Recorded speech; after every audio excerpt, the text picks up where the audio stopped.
Good afternoon, good evening, everyone. Nice to be here, and thanks for coming online. My name is Corrado. I work with UNDP Crisis Bureau in New York. Thank you to the organizers, to CIC at NYU for putting together this workshop and for including us in a number of very exciting sessions. Very happy today to be able to present you with our experience in using data for early warning here in UNDP's Crisis Bureau. Today, I'm joined by three colleagues, Kpohazounde, who's the Peace and Development Advisor in Côte d'Ivoire, Fabio Oliva, Peace and Development Advisor in the UN Tunisia, and Ethan Harrison, who's the UN volunteer working with us and with the country office in Sri Lanka. I will start with a presentation, then hand over to my colleagues, and then we'll save some time for questions and answers, and we'll be very happy to hear your suggestions and your feedback. I hope you can see my screen. I'm going to start presenting. So I've been working on early warning early action in UNDP for several years now, and I want to give a little bit of background of how it started and what were our starting points. UNDP is a development organization, as you know, and there's a number of constraints and priorities linked to our mandates that have influence how we've been doing early warning early action. And the main ones in broad strokes are that we're, of course, a development organization with a broad development mandate. We're not a humanitarian or a peacekeeping organization in the UN, but we do play a role in crisis, both in crisis prevention, crisis recovery, and post-conflict, post-crisis reconstruction, and peace building. That's first thing. Second one is that we have an extensive field presence. We have country offices in most of the countries that we work on. And we are a highly decentralized organization, which also presents a number of challenges and has influenced how we were able to set up a coherent organization-wide approach to early warning, early action.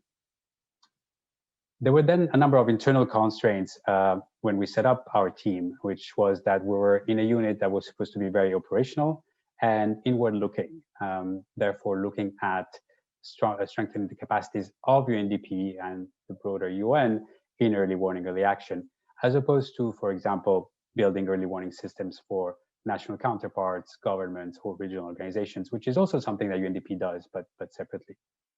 The other thing is that we have very limited capacities to start with. And then we also had like two main directions to follow and that we try to use. One is the emphasis on prevention and crisis prevention, that was clearly shared by the Secretary General when he first joined, but also has been one of UNDP's work streams for maybe 20 years. Secondly, there was a more recent development in the past few years, which is a strong emphasis on data, on using data, on using visuals, and that's something that UNDP has really picked up on over the past couple of years, and we recently approved our UNDP data strategy. So all this sort of influenced how we've translated the notion of early warning, early action within UNDP. There's a number of principles that we've defined as we were trying to set up a coherent approach to early warning, early action. And the first one that we like to remind is that we believe that our early action should define the early warnings that we look for. And by that, I mean that it's no use for UNDP to go fetch information that we cannot act upon. So what is the early action, and how then can we look for the right early warnings? That's a question that's been a constant for us. As a result of that, we believe that the best way for us to really adopt the early warning, early action approach within UNDP is to think of it as a continuous context analysis that is aimed to ensuring crisis preparedness and adapt our activities for prevention. So ideally, what we're trying to contribute to is to make UNDP an organization that is able to regularly analyze the context, be ready, be prepared in case a crisis erupts, and ideally adapts its development programming to a changing context. And then the third thing that we've been keeping in mind for the past years is that we sometimes find that the very notion of early warning, early action is a bit of a loaded concept that comes with expectations and is not necessarily well understood, not in a coherent way. So we also like to decompose, destructure the notion and talk about, depending on the situations and the activities, crisis risk analysis, preparedness, adaptation, prevention. Now, to translate that into a bit more pragmatically what it means for us, we like to sequence the early warning early action notion in four pieces, which is a bit artificial, but I think has its advantages in terms of understanding what we should do and communicating about it. And this is not a new definition and probably overlapping with a lot of other definitions that you might know of or might have heard of, including in this workshop. But the first step is that early warning early action is about identifying the right information and tracking it. So in order to monitor the context on a regular basis. This information, though, then needs to be processed. It needs to be analyzed, ideally in UNDP through the lens of multidimensional risk of crisis. This analysis needs to be brought to the right decision makers, who ideally, here again, would regularly scan the context to look for emerging risks and act upon them, then triggering the early action, which, as I said, for UNDP is mostly about our program design, program adaptation, if there's a context changing, our strategic positioning, our crisis response triggering in the worst case scenario. So it is on that sequence that we started working a few years ago on two main pieces. And one was a tool that would support the information analysis part. And the second one is an internal scanning mechanism within UNDP. The second one has had mixed results, but thankfully, as maybe you already know, at interagency UN level, there are good functioning now interagency mechanisms for scanning. So I'll focus now, and for the rest of this presentation, mostly on this first piece, which we've called the Crisis Risk Dashboard. And what is a Crisis Risk Dashboard, or CRD? It's a data visualization tool to support regular contextual analysis. And what it does really, it aggregates data, it allows you to visualize data, and it allows you to overlay data. What kind of data? Really, any type of data can be structured and clean, can be integrated in the CRD. In practice, we distinguish between four big buckets of data, one being risk and development indices and indicators. So your usual socioeconomic indicators coming from international organizations, but to country level also can come from national statistics institutes or other sources. The second big bucket is events databases, so more dynamic data, such as ACLED, of course, that most of us use, GDAX when it comes to natural hazards. Then there's a bucket of internal UNDP data, mostly data about our present and our programming, with the idea that knowing where we operate and how we operate can be overlaid with data about the context. And if some of you have attended the presentation by our German colleagues yesterday, you will find a very similar approach there. And then a fourth big bucket is about news and analysis, so more text-based qualitative information. And that's also part of the CRD. What did we have in mind when we developed the CRD, what we think could be the value added? Our objectives were, one, to make our analysis more evidence-based, with the assumption that it's better to have data-driven analysis. It reinforces how accurate it is. It also makes the messaging more powerful. Secondly, it's to make our analysis more easily updated. We know that at UNDP, we have a strong history and methodologies on doing analysis, conflict analysis, political economy analysis, but also notice that those analyses are often like one-off efforts that become outdated after a while, are used for a number of processes, and then shelved. So we were hoping that the CRD would make that analysis more easily updated. Thirdly, is just to address the question of accessing easily data and collaborating across parts of UNDP and the UN through the angle of data. In terms of applications, I will go a bit more in detail on that, and we'll hear from the colleagues, but there's really three big categories. One is to make our organization better in terms of situational awareness, in terms of knowing what's going on the ground. Secondly, and maybe the most important application, is to make our programming more risk-informed and adaptive. And thirdly, there's a more outward-looking dimension to it, where the CRD would support our messaging in terms of advocacy, outreach, and communication. And how do we go about developing the CRDs? We follow the same approach, which is basically a number of initial consultations and workshops. And then we start working on the back end and prototyping, and then go through a feedback loop of fine tuning. One important thing to keep in mind is that the CRD is an internal tool to UNDP and UN, but comes with a number of applications. We have a global CRD that is available on the UNDP internet for all our staff. That covers all countries, more with a broad coverage without going too much in granular. We have regional CRDs and country-specific CRDs.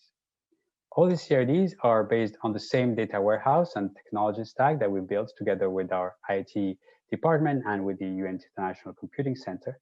And they're augmented by solutions, data, and analysis that comes from the country level. And there's also a number of partnerships that we leverage in this effort. This is to give you a brief idea, a brief overview of how many CRDs we have at regional country level. And without going too much into details, I'll say that a rough number is that we have around 20 country and regional CRDs that are operational or almost operational, and another 10 roughly that are under development. How do we go about developing a CRD? We start working a CRD at country level or a regional level. We start working with the colleagues at country or regional hub level to do an analysis of the risk factors.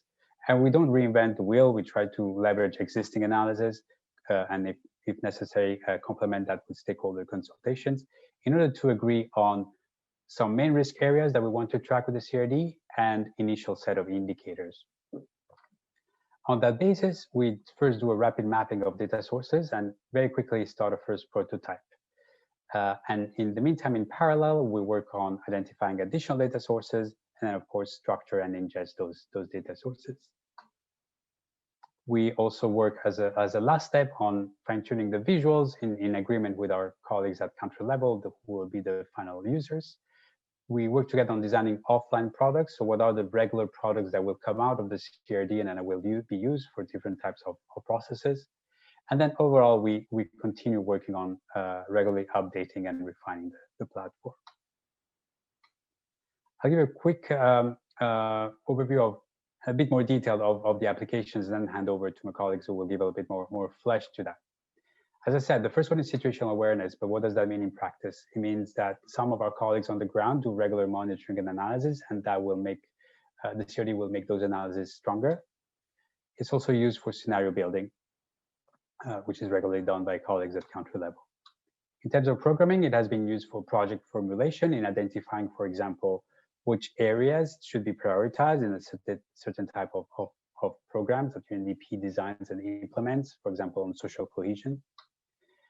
It also fits into our broader strategy, our development plans. And for those who are not familiar with the UN jargon, we regularly do, as a UN country team, common country assessments, based on which we develop our UN Common Cooperation Framework, now called UNSDCF. And then there is this external communication aspect, which is about how do we position ourselves as UNDP and maybe sometimes wider UN on specific topics and issues.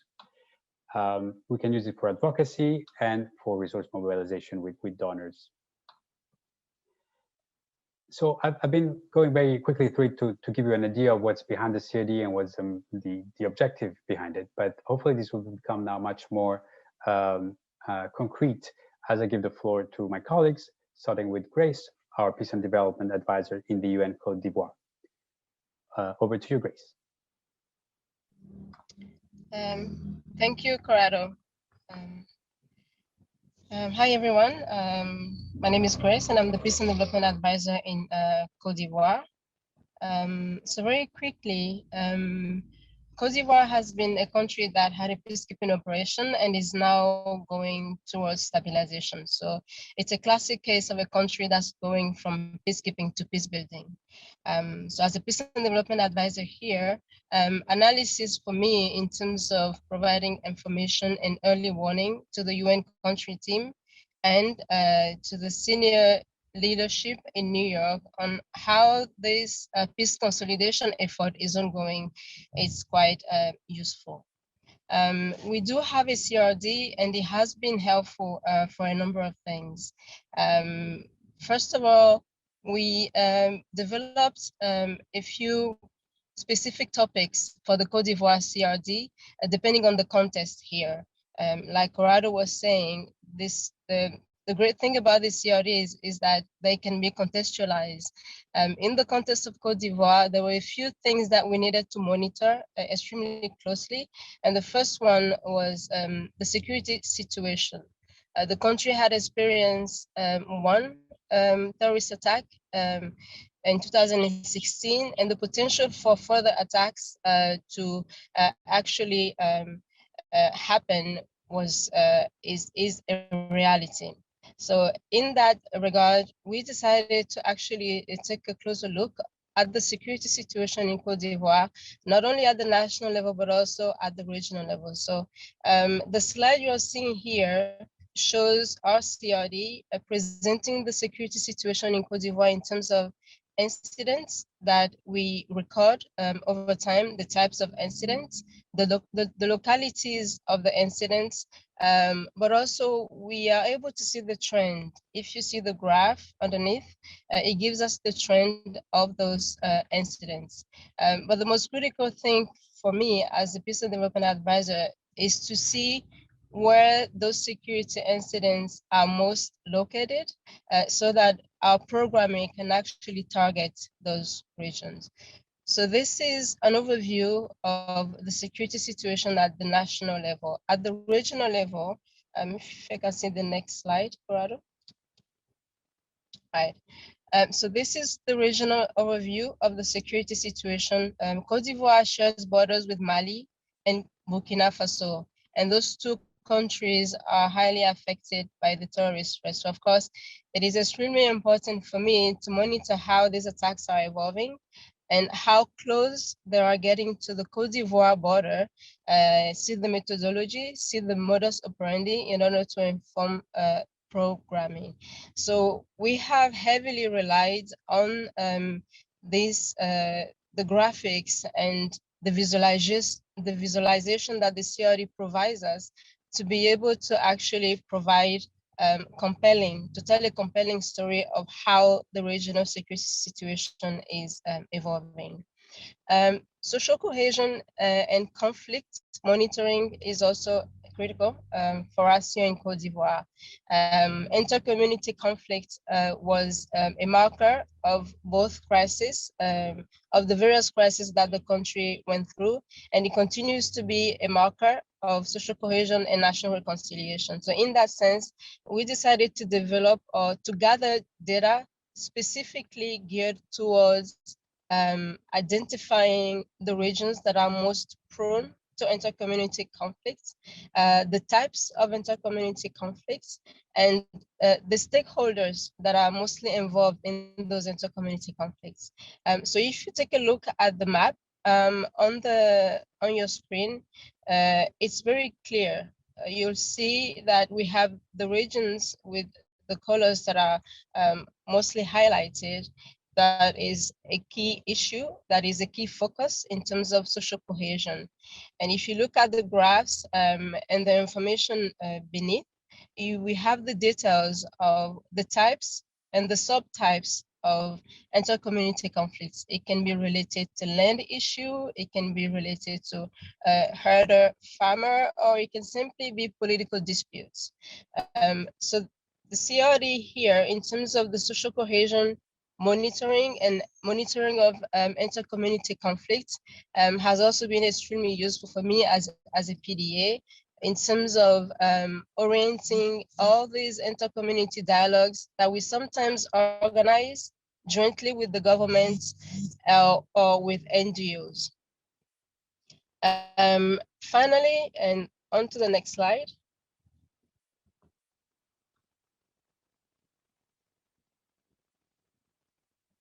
Next slide, please. Right.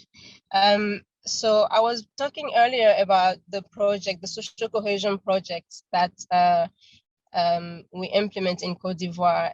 And in this slide, the data that we are able to collect in terms of the implementation of our social cohesion project is useful for us to actually compare where we are implementing our project and where we are still having incidences of inter-community conflicts. So if you take a look at this map, you'll see the different types of peace building or social cohesion projects that the UN has implemented, sometimes with the government and sometimes with independent partners like NGOs and civil society. At the top border, we have most of the cross-border projects that we have implemented with Burkina Faso and with Mali. Down on the left, we have most of the social cohesion projects that we have implemented. And in red, these are the projects that we implemented in terms of monitoring and addressing hate speech. And it's interesting because we know that there are specific regions that are mostly prone to those types of conflicts related to hate speech, mostly linked to ethnicity in Côte d'Ivoire. So the CRD has been extremely useful for me when trying to convince or orient the UN country team in terms of where should we go next on our social cohesion project or programming. This is the information that we have available. This is where we have been active in the past couple of months. These are the results that we have, and based on the information that we still have in terms of where conflicts are still going, we are able to take informed decision based on this analysis, which is actually updated regularly. And this is the beauty of the CRD, is that the information that we enter into the platform is information that is updated regularly, and we are able to adjust and adapt our programming as quickly as we can. So in a nutshell, in Côte d'Ivoire, I've used the CRD for my monthly analysis. I use it every time I have a briefing to the UN country team every month to give them a visualization of either the political situation or security or the social cohesion dynamics.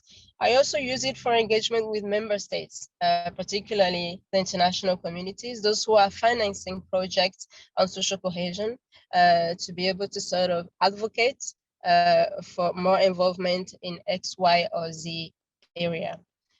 So I think this is broadly how we've been using the CRD in Côte d'Ivoire, and we intend to continue in the next stage to continue using it specifically for the cooperation framework that we have just signed with the government of Côte d'Ivoire, being able to see how the CRD can help us track the different results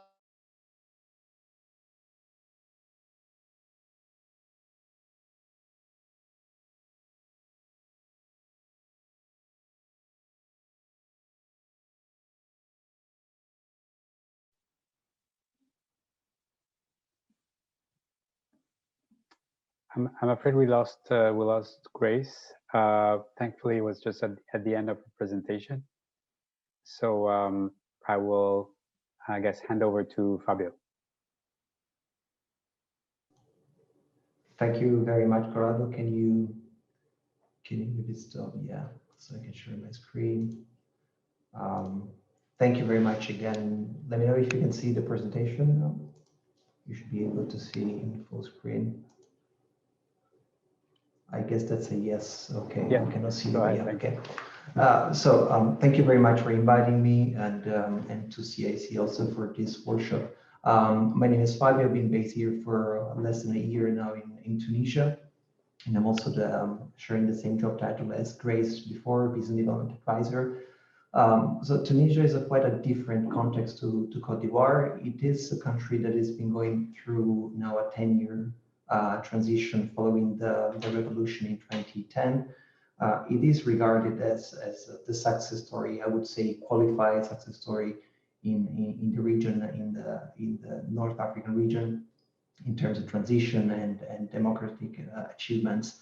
Nevertheless, we've been using quite actively the CRD, the Crisis Risk Dashboard, in particular to look at protest movements. And as a matter of fact, we also have other sections of this tool where we started to also monitor irregular migration, being Tunisia not only a departure harbor for North Europe, but also has become actually a source of immigrants in the last year since COVID, especially escaped and has affected the economy. But nevertheless, I will concentrate on this one. But the last point I want to emphasize also, we start now in the last 2 months to look also at other incidents that we consider as structural violence, and this includes suicide rates. And this has been a realization that these kinds of violent mechanisms are being triggered by the impact of the pandemic, and we do consider them as part of the structural conflict prevention that we want to achieve. So let me focus, as I said, on the social movements and the protest analysis. So what we've been doing is we did use at the very beginning ACLED as a source, but luckily we also partner with a local NGO that has been producing data in a more regular and also more disaggregated fashion that would have been possible with ACLED. And so we identified this partner, and we've been building now in the last 6 months really a solid partnership. And we're working more on these, and we'll be working more in the future.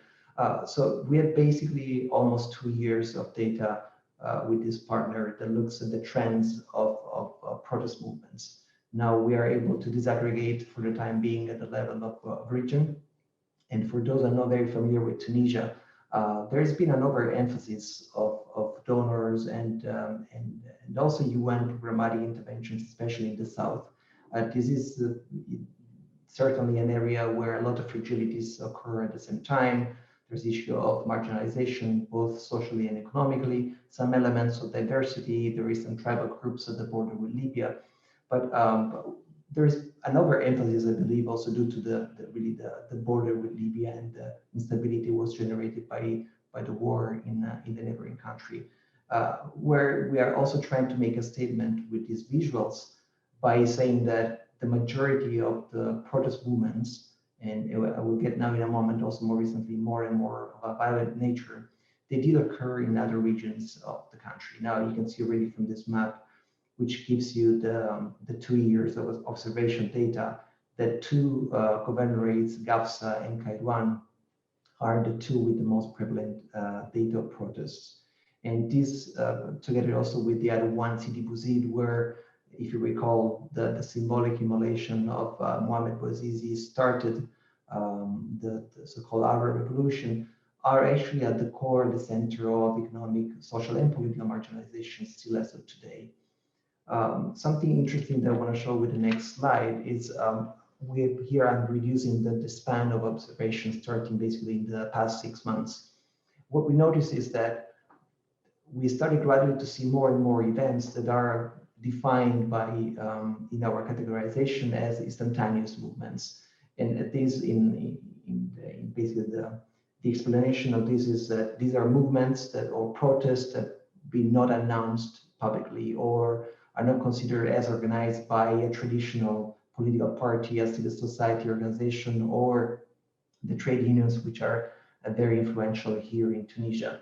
And this is we have also used the data to justify and to understand also why this phenomenon. And partially there's been, of course, a triangulation with other data that show an analysis that show that, for example, traditional parties, both political and social, no longer have the trust of citizens. And so more and more we're seeing that protests are being organized by very informal groups called the coordination committees.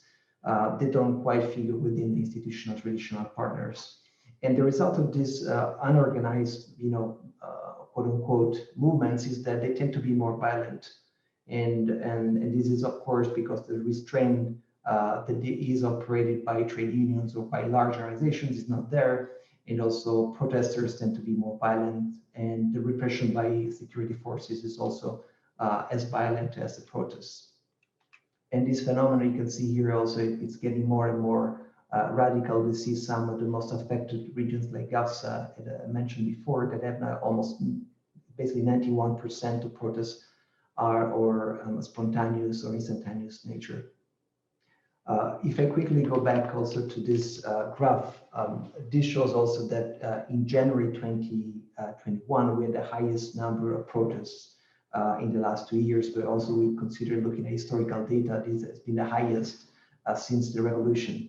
And this was in conjunction with a lockdown of 4 days that was declared by the government, which led actually to people questioning the nature of this lockdown not being something related to health measures because of the very short time span, but actually was declared on the day of the 10th anniversary of the revolution. And the governor was expecting quite a number of protests, and this was a last-minute effort to curtail actually protests and the use of civic space.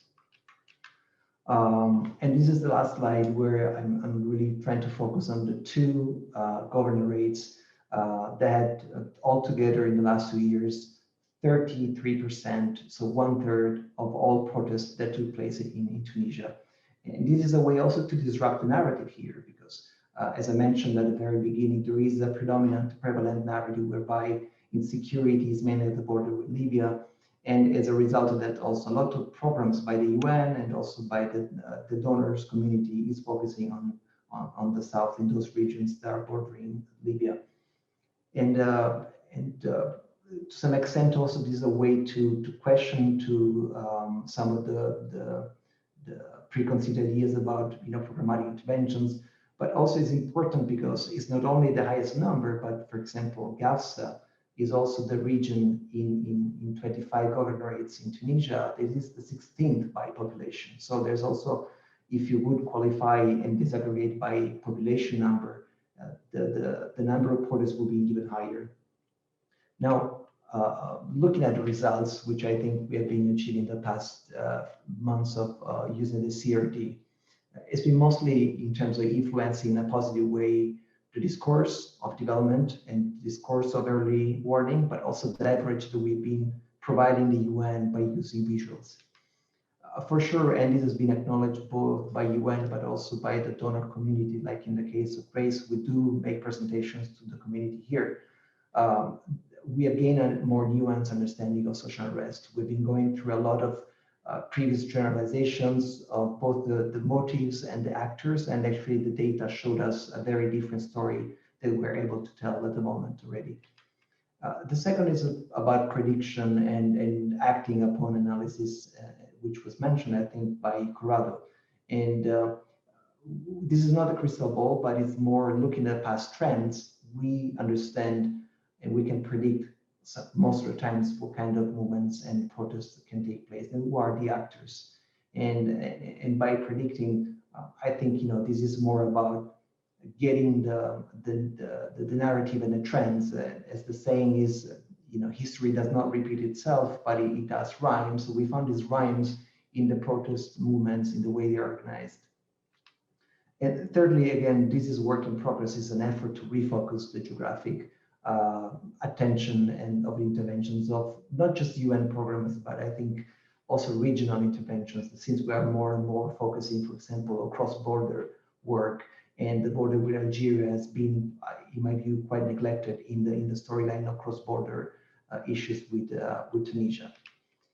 And again, position in UN, granting, giving the UN a knowledge which is nuanced and more sophisticated on social movements and protests, also enables us to make a statement about the state of civic space in Tunisia, where we see shrinking civic spaces in most of the countries worldwide. The fact that Tunisians are able to protest in such large numbers of events and actors, it is in itself a sign of a healthy civic space. Of course, this is really the underlying, and this is showing manifestations of underlying problems which need to be addressed, but at least we were trying to get the storyline straight. And finally, there's an element also of building local capacities for conflict prevention and early warning, and the partnership with the local partner, it's really going to that direction. And part of this is also the next steps, looking at gender disaggregated and age disaggregated events that we can also put on the CRD. I'll stop here. Thank you again for your time. Thank you, Fabio, and we're moving to Ethan. And I'm going to share my screen again. 1 second.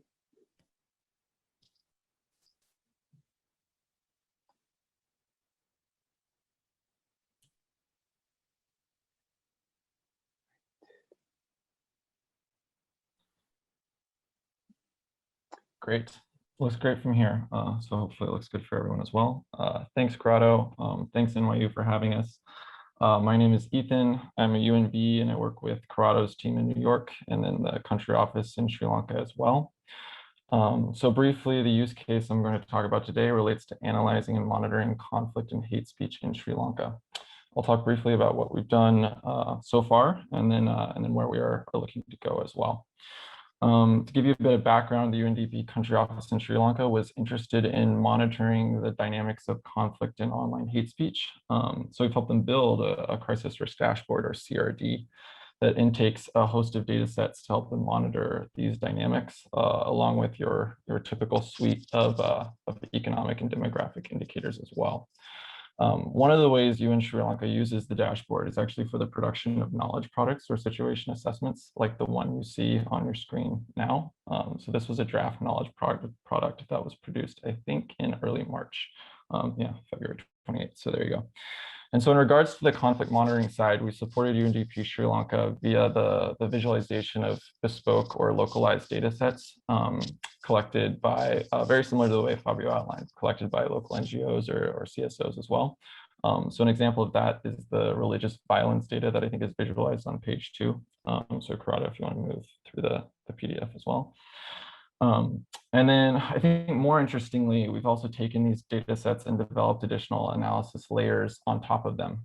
So Corrado, if you move to page 3 and zoom in on the maps on the top. Yeah, perfect. Thank you. So yeah, these we used in an established GIS statistical method to help identify statistically significant conflict hotspots and cold spots. So in the maps, shades of red identify statistically significant clusters of conflict events. And conversely, shades of blue actually indicate the inverse, right? Areas that neighbored high-risk areas or were previously at risk of violence, but managed to avoid significant levels of instability in the time period analyzed. And so this sort of analysis has allowed colleagues in the Sri Lanka country office to more easily identify where conflict is most intense at a very granular level. So I think that this analysis at either the 80-3 or 80-4 level for the geospatial people in the room. It's also helped them identify more qualitatively what the drivers or the qualitative drivers of conflict are, so nationally in Sri Lanka as well. So that's been interesting. Another interesting point to flag about this is this actually is based off of ACLED's data, which I think we all use quite a bit. And so a benefit of this, right, is that this takes in an ACLED data frame. And because ACLED is global, that means we can generate this analysis layer very easily for any one of the 20-odd CRDs we have up and running right now, allowing country offices to subnationally identify and monitor how conflict is changing over time from an intensity perspective and where conflict is most intense and again, where it is not as intense, right? Then the last point I'll flag on this side is we're also looking to develop more forecast or foresight-oriented tools. So far, the very basic off-the-shelf or entry-level machine learning pipelines are accurately forecasting conflict a month or so in advance with around 65 or 70% accuracy. But I'll say, like, to be honest, this is just a starting point. And I would say given the relatively high geographic granularity that we are running this analysis, there's room to continue to advance and optimize these models to improve its accuracy and hopefully the utility for country offices, right? The other work stream I'll talk about briefly is our work on social media. And Corrado, if you want to pull up the web page of the CRD real quickly, that would be awesome. Cheers. So as in other parts of the world right now, there's a lot of hate speech being propagated online and it's the same case in Sri Lanka, right? So studies have shown this can at times translate to hate crimes or citizen violence on the ground. And in the Sri Lankan context, actually, it's been found that, like, practitioners and experts say that they've also identified how these outlets are used as a mechanism for recruitment to violent extremism. So the UN in Sri Lanka already manually identifies and collects hate speech online or online hate speech on social media. And so we've focused on supporting them via visualizing and analyzing the data they have collected, which is the page you're looking at now. So yeah, one of the outputs of this analysis has been the keyword page that you can currently see. And so This allows you to see the most frequent keywords or topics associated with hate speech posts. You can see how these terms or topics have decreased in usage over time, as well as general trends in hate speech over time. You can see that we even have it in some places disaggregated by gender, by where it's possible, if it's possible to geo-reference these posts they have, and so we're able to map them as well.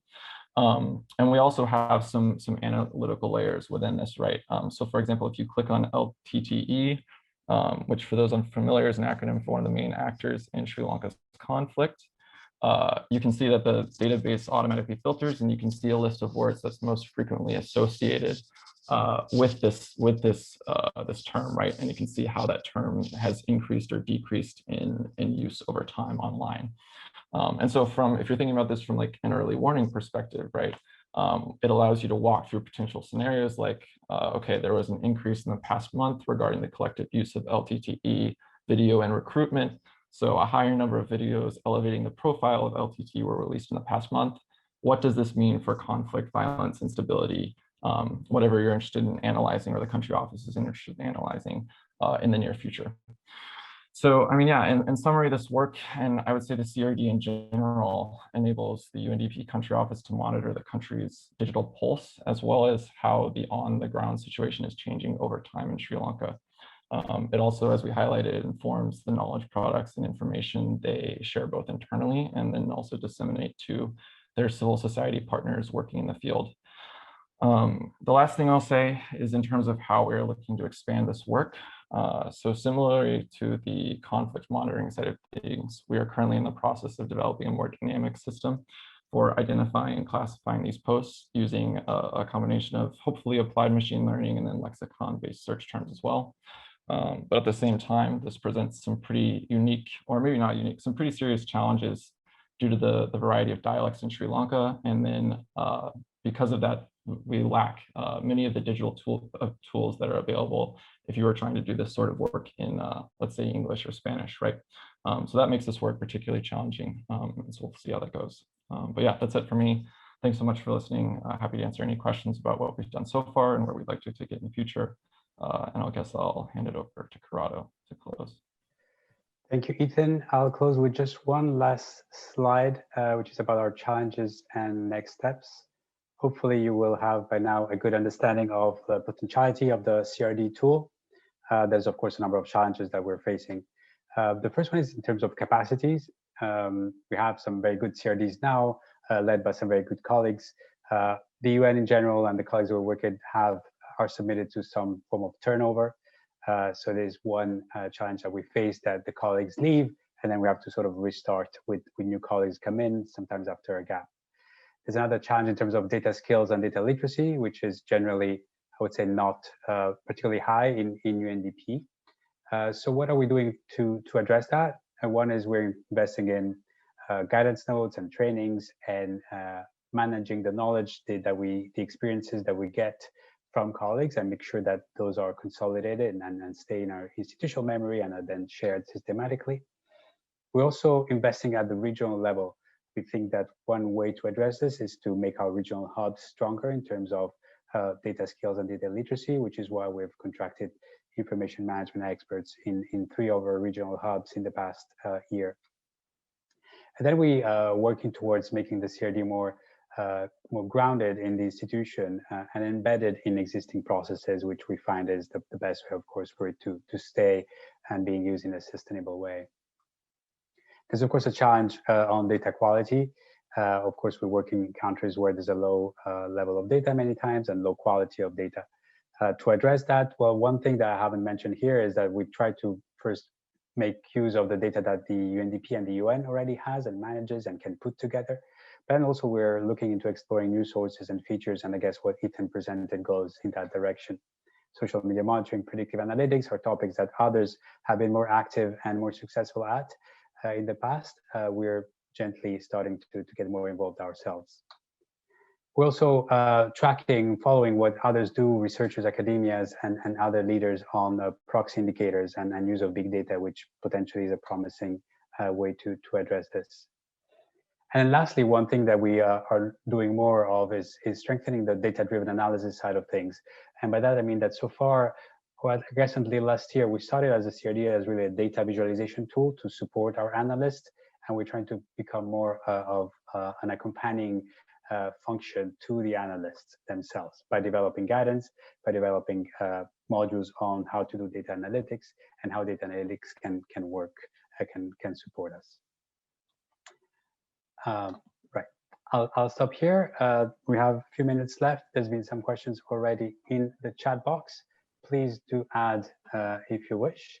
We have 15 minutes. So there's a number of questions that I will look into and sort of dispatch.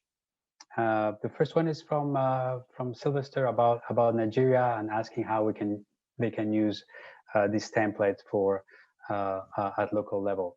Well, Sylvester, thanks for the interest. The CRD is designed as a platform for internal UNDP and UN usage.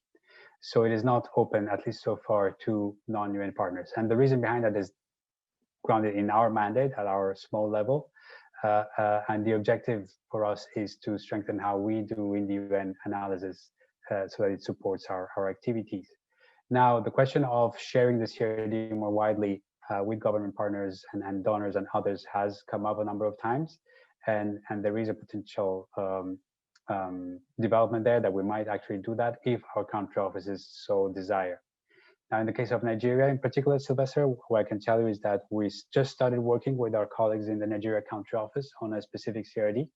And what I can do is to put you in touch with them. The question from Gregor, thanks for the kind words, Gregor, has been already answered by Fabio in the chat box. Gabrielle is asking if we have a list of reliable country-specific data sets. Great question. So we do have, basically our approach at country level is to combine the data that we already have aggregated in our data warehouse, which is sort of vetted because it's sources that we know are legitimate, and combine those with sources that we'll identify at country level. And for that aspect, we don't have a list. We're trying to learn from our experiences and get to that, but we're still very much sort of in a pilot phase there. One thing I will mention is that a welcome development in that direction, especially in terms of our capacity to do so, is the UNDP data strategy that I mentioned earlier. So UNDP is heavily investing in this aspect, and it will come up with, will create a series of bodies that will look into data governance, for example. That will be very helpful for us to get to that reliable list that we can use more systematically.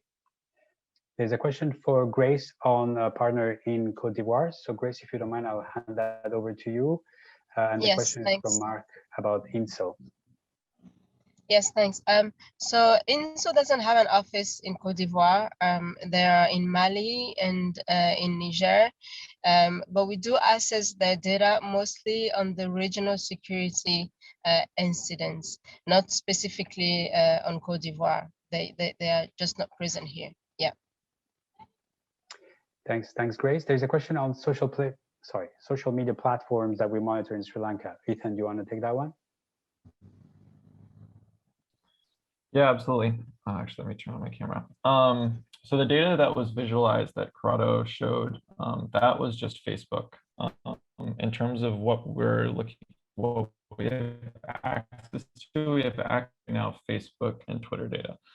It's unclear to me. It'll be interesting to see whether the Twitter data is a good source or is used for hate speech, because I think at least the assessments in the stakeholders to say that it's primarily used by a very educated contingent, and that it's not, and that Twitter's nets themselves actually catch and remove a lot of the hate speech to begin with, which is another interesting thing to think about. So yeah, I mean, in answer to your original question, primarily Facebook currently. Thanks, Ethan. There's a question from Sunita about overlapping of early warning, early action players, duplicating efforts, or whether there is good alignment and synergy. Sunita, this is a very important question. I think to properly address it, we would have to unpack it a little bit.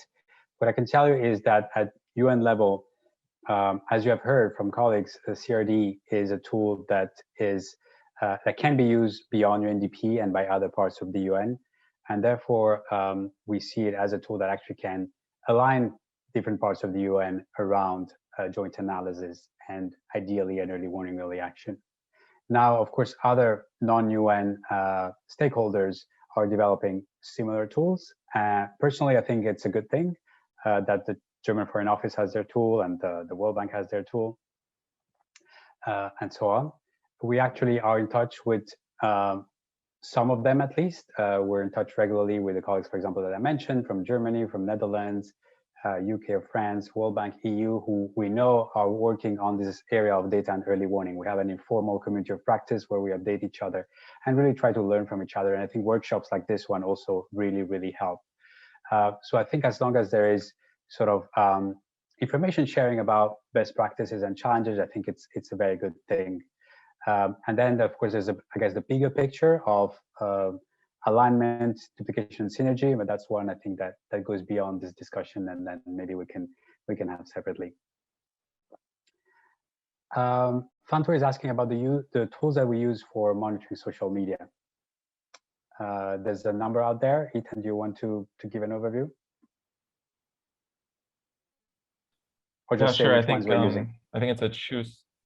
Yeah, I think it's a choose your own adventure depending on what you're looking to do. But the ones we're looking at using currently is I mean, Twitter's API, and then the second one is through an organization called CrowdTangle, which actually did I think they did a demo earlier today, interestingly enough. And that's the source of Facebook data. But I should say right now, it's actually primarily collected via research assistants. So literally humans, quote unquote, going online and looking at the Facebook groups where hate speech is propagated, identifying them, and then inputting the link or URL into a spreadsheet and then sending that to us. So yeah. Thank you, Ethan. I don't see any other questions.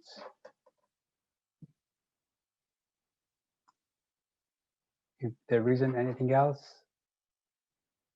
maybe we can just wrap up here. We're almost at time, and we're grateful that the organizers have given us a full hour instead of the 45-minute speech. It was great to have the opportunity to present you briefly our experience so far. Thank you again, Branka, Paige, colleagues from CIC who have organized this. I really look forward to the other sessions and listening to the recordings of the ones that we missed. Thank you all. Thanks again. Have a great rest of your day. Good evening. Bye-bye. Thank you.